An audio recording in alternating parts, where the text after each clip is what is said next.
ሰላም ወደ አድማጮቻችን አስደናቂው የሊያም ሮዘነሪ የ1000 ደቂቃዎችን ቆይታ ባለፉት 11 ጨዋታዎች በባለፈው ፕሮግራማችን አይተናል። አሁን ደግሞ ታዲያ ሊያም ምን አይነት ታክቲካዊ ለውጦችን እያመጣ ነው በቼልሲ ቤት ውስጥ የሚለው እናያለን። በዘመናዊ እግር ኳስ ውስጥ በተለያየ አይነት ታክቲካዊ ለውጦች እየሄደ ነው። አንዱ በፕሪሚየር ሊጉ ባለፉት ጊዜያቶች የተለያዩ ታክቲኮችን ከሚያሳዩን አሰልጣኞች ውስጥ ማይክል አርቴታ፣ ፔፕ ጋርዲዮላ፣ የርገን ክሎፕ ባይኖሩም አምና የአርነ ስሎት ታክቲክ ለውጦች፣ ኤንዞ ማሬስካም በፕሪሚየር ሊጉ ከታዩት ያለፈው ዓመት በተለይ በጣም ምርጥ ታክቲክ ከነበራቸው አሰልጣኞች ውስጥ አንዱ እንደነበሩ የሚታወስ ነው። ታዲያ እዚህ ጋር መነሳት የሚጠበቅበት ነጥብ ይህም ምን ታክቲኮችን ለውጥ አመጡ ብለን ስናስብ ከመጀመሪያው ጨዋታ የኤንዞ ማሬስካን ለማስቀጠል የመረጡበት መንገድና አሁን ደግሞ በመጨረሻው በሃል ሲቲ ጨዋታ ላይ ያደረጓቸውን የታክቲክ ለውጦች ስታዩ ያጫወት ለውጥ እንዳለና ቼልሲ በተለይ የሊድሱን ጨዋታ ጨምሮ ፍሬኑን ለቆ በጣም ለማጥቃት ሳቢ የሆነ እግር ኳስ የሚጫወት ቡድን አድርገውታል። መከላከሉ ረገድ ደግሞ ጠንከር ያለ የመከላከል ቅርጽ ያለውም አድርገውታል። ከዛ ውጭ በኤንዞ ማሬስካ ስር ተገማችነት ነበረው። ቼልሲ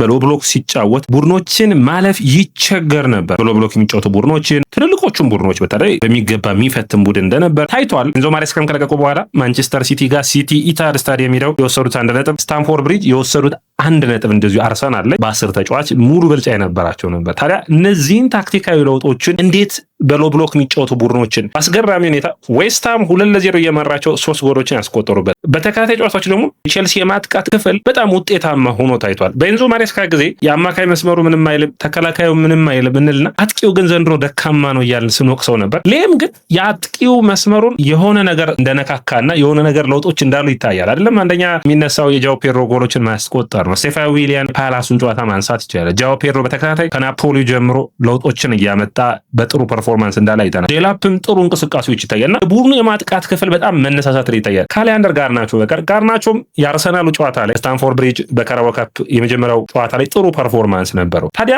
የሊም ምን ለውጦችን አመጣ ብለን በምናስብበት ጊዜ 2-3 ነጥቦች ይነሳሉ። አንደኛው እንግዲህ ማንቸስተር ሲቲ ነው የምናነሳው። ማንቸስተር ሲቲ በሎ ብሎክ ቡድኖችን ለማጥቃት ሲቸገር በዘንድሮ የውድድር ዓመት ማንቸስተር ሲቲ ኋላውን ከፍቶ ወይም ደግሞ ብዙ ጎሎች የሚቆጠሩበት ቡድን ሆኗል ካለፉት ዓመታቶች አንጻር። እንደዛም ሆኖ ግን በሚገርም ሁኔታ በ2-2-4-2 የሚመስል ኋላውን ከፈት ያደረገ ማጥቃቱን በጣም የሚወድ ቡድንን አይቶናል። በቪላም ተመሳሳይ የሆነ ቪላ በተለይ በመጀመሪያዎቹ ጨዋታዎች ከተቸገረ በኋላ ኳሱን ለተቃራኒ ቡድን ሰጥቶ የኡናይ ኤምሬ ቡድን 2-2-3-2-1 የሚመስል የማጥቃት ቅርጽ ያለው ቡድንን አሳይቶናል። ቼልሲ ደግሞ ባለፉት ቀናቶች 2-2-3-2 የሚመስል ለምሳሌ በቅርቡ የተደረጉትን ጨዋታዎች በምታዩበት ጊዜ ቻሎባና ፎፋናን ብናደርግ ኮሬላና ጄምስ ኤንዞ ማሬስካ ጊዜ ከሁለት አንዱ ኢንቨርተር ፉልባክ የሆኑ ነበር። የግድ ኢንቨርተር ፉልባክን በማይጠቀሙበት ሁኔታ ደግሞ ኦቨርላፕ የሚያደርጉ ለመጠቀም ይፈልጋሉ። ነገር ግን ይሄኛው ሐሳብ ሙሉ በሙሉ በመተው ኦቨርላፕ ብቻ ላይ እንዲያተኩሩ አድርገዋል። ኮሬላም ጉስቶን በሚገባበት ጊዜ ሁለቱ ታዲያ ኦቨርላፕ ለማድረግ አማካኙ ላይ ይሆናሉ፣ አንዱ ባላንስ እንዲፈጠር ማለት ነው። ከዛ በመቀጠል 2-6 ቁጥሮችን ለመጠቀም ሲሞክር ይታያል ቻሎባና ሳንቶስ። ይህ የቼልሲን ተከላካይ መስመር በጣም የተረጋጋ አድርጓል። ከዛ ውጭ ኤንዞ ማሬስካ የሚለየው በቀጥተኛ ማጥቃት ላይ የተመረኮዘ ቡድንን አድርጎታል። የቼልሲ ቀጥተኛ ማጥቃቶች በተለይ ከአንድሬ ሳንቶስ፣ ኮል ፓልመር የሚላኩ ቀጥተኛ የማጥቃት ቅርጾች ይታያሉ። አሁን እዚህ ጋር ነው እንግዲህ ትልቁ ልዩነት የሚመጣው አይደል? በማጥቃት ክፍሉ ነገር ስታዩ ሁለቱ ኦቨርላፕ የሚያደርጉ ተጫዋቾች ስላሉ በፊት ኤንዞ ፈርናንዴዝ በ10 ቁጥር ቦታ ቢሰለፍ ራሱ መሃሉን 10 ቁጥር ቦታ ነበር የሚይዘው። አሁን ግን ወደ ግራ ያደላ የመስመር ተጫዋች የሚመስል ነገር ግን ኮኮሬላ ኦቨርላፕ የሚያደርግለት የኮኮሬላን ማጥቃት የሚጠብቅ በጥሩ ፐርፎርማንስ ኤንዞ ፈርናንዴዝ፣ ኮል ፓልመር፣ በዚህኛው በኩል ደግሞ ኔቶም ወይም ስቴፋን ዊሊያን ቢኖር ሁለቱን መስመሮች መሸፈን የሚችሉና አጥቂው ጃኦ ፔድሮ ላይ ቡድኑ የሚያተኩር አይነት ቅርጽ ሲያሳይ አይተናል። ስለዚህ ያ ደግሞ ውጤታማ አድርጎታል በሚገባ። ከኋላ የመሃል በተለይ ደግሞ ይሄ ግብ ጠባቂው ሁለቱ ሴንተር ባኮች መሃል ላይ ኳሱን ዲስትሪቢዩተር እንዲያደርግ ረጅም ድል ጥሩ ፐርፎርማንስ እንዲሰጡ አድርጓል። ታዲያ ቼልሲ በምን የተለየ ነው ካላችሁ የማጥቃት ሂደቱ 2-2-3-3 ነው ብለን በምናይበት ጊዜ ይሄ የጨዋታ ሂደት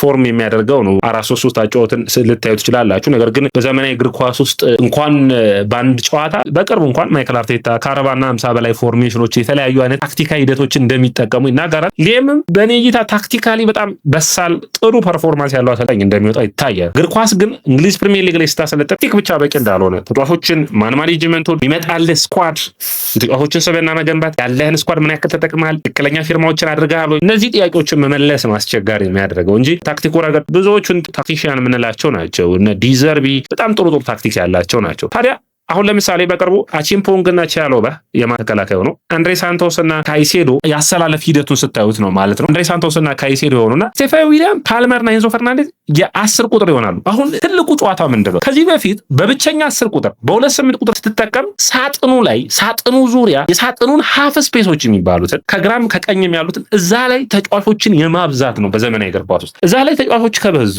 ተቃራኒ ቡድን ስህተት ይሰራል። ተቃራኒ ቡድን ክፍተቶችን ይፈጥራል። ያንን በሚገባ መጠቀም ትችላል። እዛ ላይ አተኩሮ እየሰሩ ነው። አሁን የጉስቶና የኮሬላ ሁለቱን መስመሮች በተለይ ለጥጠው መያዝ የሚችሉ ነው። ኮሬላ ፒውር የግራ ተመላላሽ ነው። በሚገባ ቦታዎችን መሸፈን የሚችል ነው። ጃኦ ፔድሮ ማጥቃቱን በሚገባ ማገዝ የሚችል ነው። ጥሩን ፐርፎርማንስ ያለው። ስለዚህ እዛ ላይ ማከማቸትና ተቃራኒ ቡድን በሎክ እንዳይጫወት ታደርጉታላችሁ። 6 አጥቂዎችን ኮሚትድ የምታደርግ ከሆነ ተቃራኒ ቡድን 5 ተጫዋቾች ቢኖሩት 2 የአማካይ መስመር ቢኖሩት 6-7 የሆነና ፔሱ በተቃራኒ ቡድን ተጫዋቾች ከመያዝ ይልቅ በቸልሲ ተጫዋቾች ብልጫ ይወሰዳል። እንደዚህ አይነት ተጫዋች ለምን ተጋላጭ ይሆናል? በሲቲ ያየነው ችግር ነው አይደለ? በሲቲ የመልሶ ማጥቃት በጣም ተጋላጭ ይሆናል። ታዲያ ቸልሲ ደግሞ የሚሮጡ ተጫዋቾች ነበሩ ጥሩ ፐርፎርም የሚያደርጉ በነዛ በኩል መሸፈን የሚችል ነው። ነገር ግን በኤንዞ ማሬስካ ነፃነትን ያሰጣቸው ተጫዋቾች ስቴፋን ዊሊያን አንዱ ነው። ጃኦ ፔድሮ፣ ኮል ፓልመር እንዳለው የታሰረ የሚመስል ፓልመር ነው የተናል ነፃነቱ አልነበረውም እና በሚገባ እንዲወጡ የግል ብቃታቸውን እንዲያሳዩ አድርገዋል። ኤንዞ ፈርናንዴዝ በአርሰናሉ ጨዋታ ሀፍ ስፔሱ ላይ እንዳሰልጣኝ እንግዲህ ጎል ላይ ያስቆጠሩት ማሳኞች አይደለ? እነዛን ስፔሶች በትክክለኛው ቦታ ላይ እንዲገኙ ማድረግ ነው አሰልጣኙ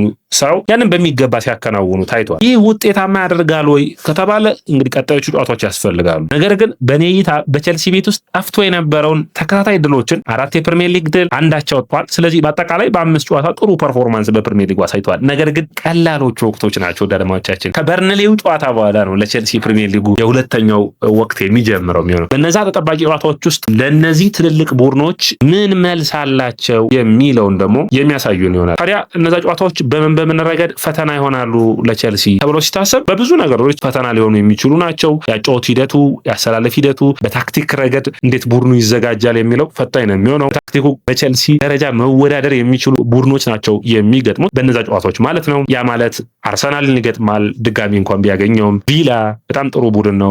ከዛ በመካከል ሬክሰምን ይጫወታል። በኤፍኤ ካፕ ከሬክሰም ጋር መደልደሉ የሚታወስ ነው። ኒውካስትል፣ ኤቨርተን እነዚህ ቡድኖች በአጠቃላይ ብታዩት ለምሳሌ አርሰናል ላይ አቻ ነው የወጣው የነበረው። የቪላውም ጨዋታ ሽንፈቱ የሚታወስ ነው አለ በመጀመሪያው። ከዛ ውጭ በኒውካስትልን ማሸነፍ ችሎ ነበር፣ ኤቨርተንን ማሸነፍ ችሎ ነበር። ስለዚህ በሁለተኛው እንደዚህ አይነት ውጤቶችን እንዴት ይቀየራል? በተለይ አስቶን ቪላ እና አርሰናል ጥሩ ፈተና ለሊየም የሚሰጡት ይሆናል ብዬ አስባለሁ። ታክቲኩ ረገድ ግን በኔ እይታ እንዲሁም ቸልሲ ከመጣ በፈጣን ሂደት ታክቲኩን ማስረጽ በታክቲክ ለውጥ ማምጣት ችሏል። ነገር ግን እግር ኳስ ደግሞ ዘላቂነት ነው። አድማጮቻችን የዛሬ ውጤት ለነገ ስንቅ የሚሆነው እንጂ ሁሌም ውጤታማ ሆኖ መቀጠል የሚቻል አይደለም በእግር ኳስና እዛ ላይ ሊታሰብበት የሚጠበቅ ነው። ወደ አድማጮቻችን የስፖርት ነው። የስፖርትን ላይክ፣ ሼር፣ ኮሜንት፣ ሰብስክራይብ ማድረጋችሁን አትርሱ።